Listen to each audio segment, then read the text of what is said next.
নমস্কার, আমি সোমনাথ কুণ্ডু নিয়ে এসেছি আর একটা নতুন ভিডিও। আজকের ভিডিওর বিষয়বস্তু হচ্ছে সুপ্রিম কোর্টে আজকে আমাদের কেসের হিয়ারিং ছিল। Special teacher recruitment case Rajnish Kumar Pandey versus union of state. তো সেই হিয়ারিং আজকে কী হলো সেইটাই নিয়ে আজকে এই ভিডিওতে আমরা আলোচনা করব। তো প্রথমে বলে রাখি, যারা এখনও আমার চ্যানেলটাকে সাবস্ক্রাইব করেনি সাবস্ক্রাইব করে দিন, শেয়ার করুন, লাইক করুন।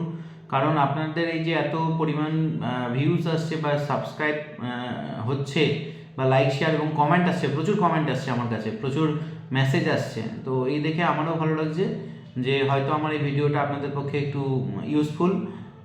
এটা আমার জানতে পেরেও আমার কাছে খুবই ভালো লাগছে এবং আপনাদের এই যে ভালোবাসা, এর দরুন হয়তো আমি আরও এরকম ভিডিও বানাতেই থাকবো। এবং আরেকটা কথা বলে দিই, সামনে আমার বিভিন্ন লার্নিং ভিডিওগুলো আসতে চলেছে, অবশ্যই সেগুলোকে দেখবেন, সেগুলোকে লাইক শেয়ার করবেন এবং চ্যানেলটাকে অবশ্যই সাবস্ক্রাইব করবেন। আমার চ্যানেলের নাম রয়েছে টার্গেট নেক্সট স্টেট। তো চলে আসি আজকের যে মেন বিষয়, সেই মেন বিষয়ে। তো আজকে আমাদের যে 13 নম্বর কোর্ট এবং আইটেম নাম্বার 30 এখানে ছিল আমাদের কেসটা, মেন কেসটা রজনীশ কুমার পান্ডে। তো মেন কেসের আজকে সেইভাবে কোনো হিয়ারিং আজকে হয়নি। এর পেছনেও বিভিন্ন কারণ রয়েছে। কারণ এর পূর্ববর্তী যে হিয়ারিংগুলো রয়েছে, জজ সাহেবের একটু অনীহা এবং সবথেকে মেন বিষয়টা হচ্ছে যে আমাদের যে অ্যামিকাস কিউরি রয়েছেন তার যে রিপোর্টটাকে পূর্ণাঙ্গ রিপোর্ট কোর্টের কাছে সাবমিশন না করা। একজন আমাকে মেসেজ করেছেন যে অ্যামিকাস কিউরি কী। বিষয়টা হচ্ছে যখন এই বিভিন্ন স্টেটগুলো এবং তার সঙ্গে বিভিন্ন পয়েন্টসগুলো ঢুকে আছে, এখানে অনেক কটা প্রেক্ষাপট এখানে ঢুকে আছে পূর্বের, নতুন কিছু নয়, পূর্বের। এবং আমি এটুকুও দেখতে পাচ্ছি যে আজকে যে অর্ডারটা দিয়েছে, তো সেখানে কোনো কোনো স্টেট থেকে আইএ ফাইল করে আবার নতুন করে ঢোকা হয়েছে। ঠিক আছে, নতুন কোনো কোনো স্টেট থেকে আইএ ফাইল করে আবার এই কেসের সঙ্গে সংযুক্ত করা হয়েছে। তো তাদের বক্তব্য যেগুলো রয়েছে সেগুলো কিন্তু কোর্টের শোনার মধ্যে অন্তর্ভুক্ত রয়েছে। তাহলে প্রথম বিষয়টা হচ্ছে কি, মেন বিষয়টা হচ্ছে যে অ্যামিকাস কিউরি। আগে আমরা যে অর্ডারটা ছিল সেখানে আপনারা যদি দেখেন তাহলে দেখবেন যে 5টা স্টেট এরকম আছে যাদের প্রিন্সিপাল সেক্রেটারিকে তলব করার বিষয়টা সেই কোর্টে উল্লেখ করা ছিল। তো সেই সমস্ত স্টেটগুলো তাদের হলফনামা বা এফিডেভিট জমা দিয়েছে সুপ্রিম কোর্টে এবং তাদের তথ্যগুলো সেখানে সংরক্ষিত রয়েছে। তো সেই যে তথ্যগুলো রয়েছে সেগুলো অ্যামিকাস কিউরি কে দায়িত্ব দেওয়া ছিল সেই ডেটাগুলোকে অ্যানালাইসিস করে বা সেই ডেটাগুলোকে পর্যাপ্ত বিশ্লেষণ করে কোর্টের সামনে প্রডিউস করার। তো অ্যামিকাস কিউরি সেই কাজটা করে উঠতে পারেনি বা পর্যাপ্ত যে ডেটাগুলোকে কোর্টের কাছে প্রডিউস করা দরকার ছিল বা যে ফরম্যাটে কোর্ট তাদেরকে নির্দেশ দিয়েছিল যে এই ফরম্যাটে অ্যামিকাস কিউরি সমস্ত স্টেট থেকে ডেটাগুলোকে কালেকশন করবে এবং কালেকশন করে সেটা কোর্টের সামনে প্রডিউস করবে, সেই কাজটা সম্পূর্ণভাবে সম্ভবত হয়ে ওঠেনি। কারণ আমাদের যে নেতৃত্ব রয়েছে রাজ্য এবং কেন্দ্রীয় নেতৃত্ব, তাদের সঙ্গে যখন আমার কথা হলো, তো এখনও বিষয়টা হচ্ছে এটাই যে তারাও উকিলের সঙ্গে কথা বলছে। উকিল বাবুর আজকে প্রথমেই বুঝে গিয়েছিল যে আজকে হিয়ারিংটা ঠিকভাবে হবে না। তার কারণ হচ্ছে রিপোর্টটাই সাবমিশন হয়নি।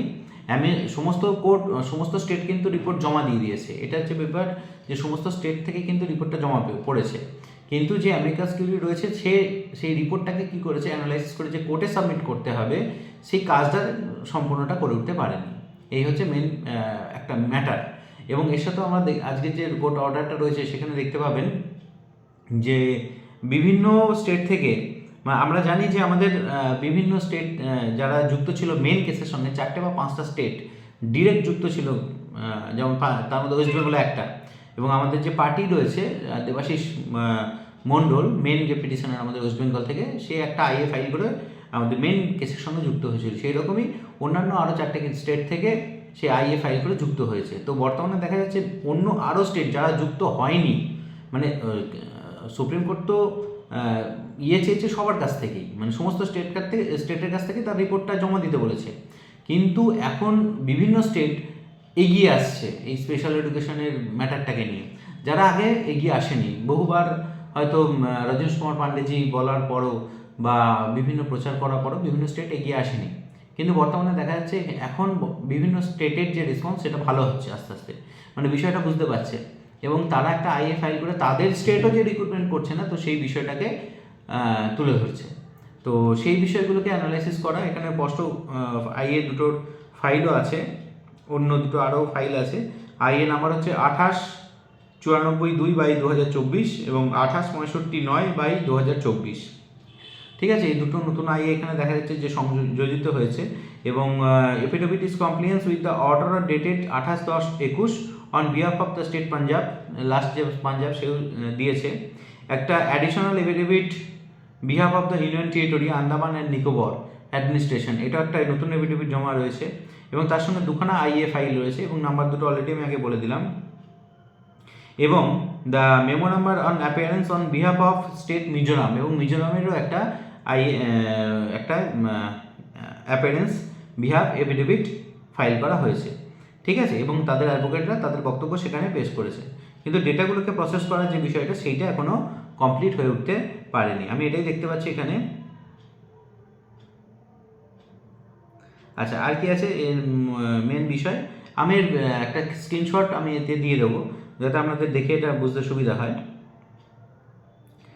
এবং এই যে বিষয়টা যেহেতু এখনও কোর্টের কাছে সমস্ত স্টেটের বিষয়টা কমপ্লিট নয়, তো সেই জন্য এটাকে আবার একটা নতুন ডেট আমাদের পড়েছে।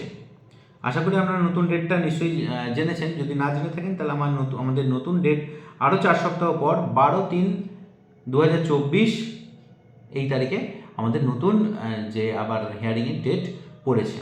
এবার বিষয়টা হচ্ছে আপনাদের মধ্যে আবার অনেকের মধ্যে হতাশা আসতে পারে, বা আবার অনেকের মধ্যে বিরক্ত, হতাশ এই সমস্ত ভাবগুলো আসতেই পারে, এবং তারা বলতে পারে আবার 1 মাস পর। ঠিকই, এটা কিন্তু আমাদের কাছে খুব একটা, আজকের যে খবর সেটা কিন্তু খুব একটা যে আশা অনুরূপ সেটা নয়, এটা আশাব্যঞ্জকই।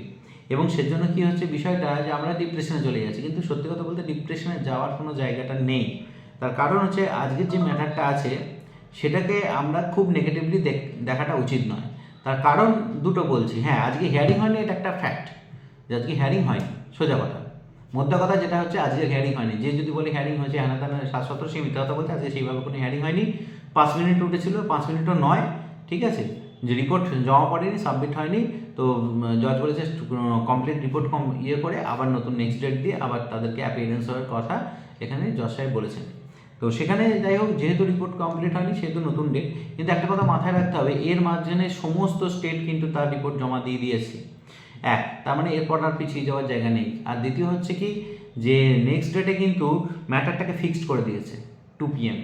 মানে এর পরের যে ডেট 12/3/24 এটা কিন্তু ফিক্সড ডেট, ফিক্সড টাইম হয়েছে। আজকের টাইমটা কিন্তু ফিক্সড ছিল না, আজকে শুধু সিরিয়াল নাম্বার 30-তে ছিল। পরপর আসবে, যেমন 30 উঠলে উঠবে, না উঠলে আবার পরে ডেট পড়বে। কিন্তু পরের যে ডেট পড়েছে সেখানে কিন্তু 2 PM ফিক্সড ম্যাটার, ঠিক আছে। Listed on 12/3/2024 at 2 PM fixed matter. মানে সেই টাইমটায় যা কেসই যেখানেই যা হিয়ারিং হোক না কেন, যেটুকু যা হোক, আমাদের কেসটা কিন্তু 2টোর সময় উঠবে। এই হচ্ছে ম্যাটার, ঠিক আছে। তো এটা একটা কিন্তু ভালো দিক, কারণ জজ সাহেব তাহলে নিশ্চয়ই বুঝেছে যে এই ম্যাটারটাকে তাহলে এবার গুরুত্ব দিতেই হবে, যেহেতু সমস্ত রিপোর্ট জমা পড়ে গিয়েছে।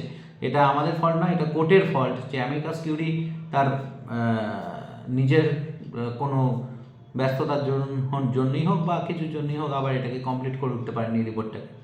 যাই হোক, সেটা তো কোর্টের ওপর ডিপেন্ড করছে, এটা তো আমাদের উপর কিছু নয়, বা আমাদের হাতও নেই, আমাদের উকিলবাবুরও হাত নেই, বা আমাদের কোনো নেতৃত্ব কোনো নেই। এটা কখনোই বলা যায় না যে আমাদের উকিলবাবুদের দুর্বলতা, এটা নয়। কারণ কোর্টের যে জাজমেন্ট বা কোর্টের যে জজ সেটাই শেষ কথা, আমরা জানি। সে হাইকোর্ট হোক আর সুপ্রিম কোর্ট হোক, যে কোনো কোর্টই হোক, তো কোর্টের কথাটা আমাদের শিরোধার্য, মাথা পেতেই নিতে হবে আদেশ। তো এটা আজকের বিষয়টাকে নিয়ে একদম হতাশ হওয়ার কিছুই নেই, মানে হতাশ হওয়ার কিন্তু কোনো ম্যাটারই নয়, ঠিক আছে। আর সবাই ঐক্যবদ্ধ থাকুন, এই হচ্ছে ম্যাটার। আর দেখা যাক না মার্চ মাসে কী হয়। 12 তারিখে ফিক্স ম্যাটার আছে, ঠিক আছে। এবং আমাদের উকিলবাবুরাও সমস্ত দিক থেকে তৈরি আছেন। আর একটা বিষয় যেটা পার্সেন্টেজ এবং নাম্বার যে বিষয়টা রয়েছে, তো সেটার ফাইলিংয়ের কাজ চলছে, এখনও ফাইলিংটা কমপ্লিট হয়নি। তার কারণ হচ্ছে বিভিন্ন স্টেট এখানে অংশগ্রহণ করবে, তো সব স্টেট আমরা ওয়েস্ট বেঙ্গল থেকে দ্রুত করে ওটা পাঠিয়ে দিয়েছিলাম, আমাদের কাজকর্ম হয়ে গেছিলো দ্রুত, কিন্তু সব স্টেট এখনও করে উঠতে পারেনি। অতএব প্রসেসিংয়ে চলছে, খুব তাড়াতাড়ি 2-1 দিনের মধ্যেই, হয়তো এই সপ্তাহে এই উইকের মধ্যেই সমস্ত কাজ কমপ্লিট হয়ে যাবে, ঠিক আছে। তো যাই হোক, আশাহত হবেন না। তার কারণ হচ্ছে বিগত বেশ কিছু বছর, 2016 সালে রজনীশ কুমার পান্ডে 17 শেষের দিকে আমরা যুক্ত হই, আমাদের আইএ নাম্বার 2018-তে আসে, এবং সে 18 থেকে আজকে 24, 6 বছর কেটে গেছে আমাদের এই কোর্ট কেসের ম্যাটারে। আমরা এখনও পর্যন্ত কিন্তু আশাহত হয়নি, এবং আমরা এখনও পর্যন্ত পজিটিভই রয়েছি যে না, কিছু হবে। তো অতএব মানে ভালো কিছু হবে, এবং যে ভালোটা সবার জন্য হবে। ওয়েস্ট বেঙ্গলে যত স্পেশাল এডুকেটর রয়েছে সবার জন্য হবে ভালো কিছু, এবং আমরা সেই ভালো দিনটাকে আনবই, সবার জন্যই আনবো, ঠিক আছে? অতএব এর জন্য আপনাকে কী করতে হবে? শুধু পাশে থাকতে হবে। মেন্টাল সাপোর্ট, ফিজিক্যাল সাপোর্ট, অর্থনৈতিক সাপোর্ট, সমস্ত কিছুর জন্য আপনাদেরকে প্রস্তুত থাকতে হবে। এবং এই একটা সংগঠন, যে সংগঠন নাসেফ, যেটা কিন্তু খুব দৃঢ়তার সঙ্গে কাজ করে চলেছে, এবং যেখানে কিন্তু সত্যি কথা বলতে মানে কোনো রকম এদিক ওদিক হওয়ার কিন্তু কোনো জায়গা নেই, ঠিক আছে? তো যাই হোক, আপনারা সংগঠনের সাথে থাকুন, পাশে থাকুন, এবং আমাদের লড়াইটা চলছে, এবং আমরা 2024 সালেই কিন্তু আমরা কিন্তু ভালো দিন দেখব। নমস্কার, ধন্যবাদ, থ্যাংক ইউ।